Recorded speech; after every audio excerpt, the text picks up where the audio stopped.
The first lesson in the Advanced Word 2010 course. In this presentation, as well as all future presentations, I'm going to walk you through some of the previous activities. So what we're going to do is begin by doing a review of the first couple readings you completed on how to add in, update, and delete a table of contents in your Word document. Now I have open the Plants in My Yard 2 document, which is part of the class files. It'll be a file which we'll go through in the next exercise as well. But to begin going through the reading, let's say that we have this Plants in My Yard document, and it's fairly long, so we have 7 pages worth of content, and I want to add in a table of contents. What I want to do is place my cursor in the location we want my table of contents to be added. So I have it right here on page 2 above the first line of text. What I want to do is go up to the References tab up top, give that a click, and you want to pull down the menu over there on the top left where it says Table of Contents. Now the first two options are Automatic Table 1, Automatic Table 2, and it allows you to pick and choose two options that will automatically fill your content as you see there based on your headings. So headings in order of 1, 2, and 3 are displayed that way within your table of contents.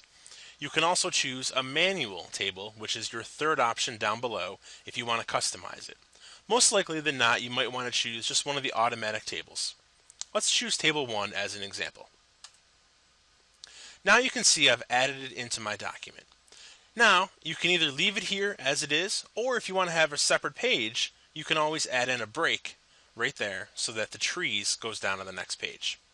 But to go through a couple options here, now that you've added your table, if you give it a click, you can go back up top and you can add text if you like.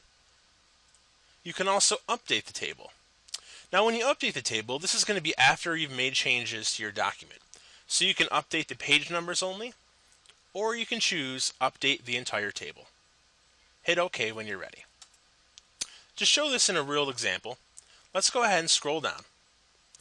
This heading right here for lilac, I'm going to hit return a few times. As I scroll down, you can now see lilac is on page 3, but the table of contents still shows lilac right there. If you give that a click and you go back to Update Table, you can also again update page numbers only or the entire table, which I'll choose. So now you can see lilac has been added to page 2, which doesn't account for the cover page, so the page 2 of actual text. And that's where it has been located after that move. Now the one thing I want to show quickly is you can also do the options I talked about up above right up here on this quick access toolbar.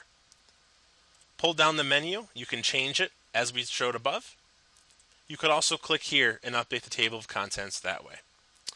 Now the one thing you can also do is delete your table of contents as needed.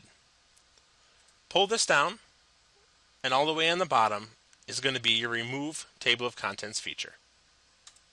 Once I gave that a click, you can now see that it's disappeared from your document. Now those are the ways you can add, update, and delete a table of contents.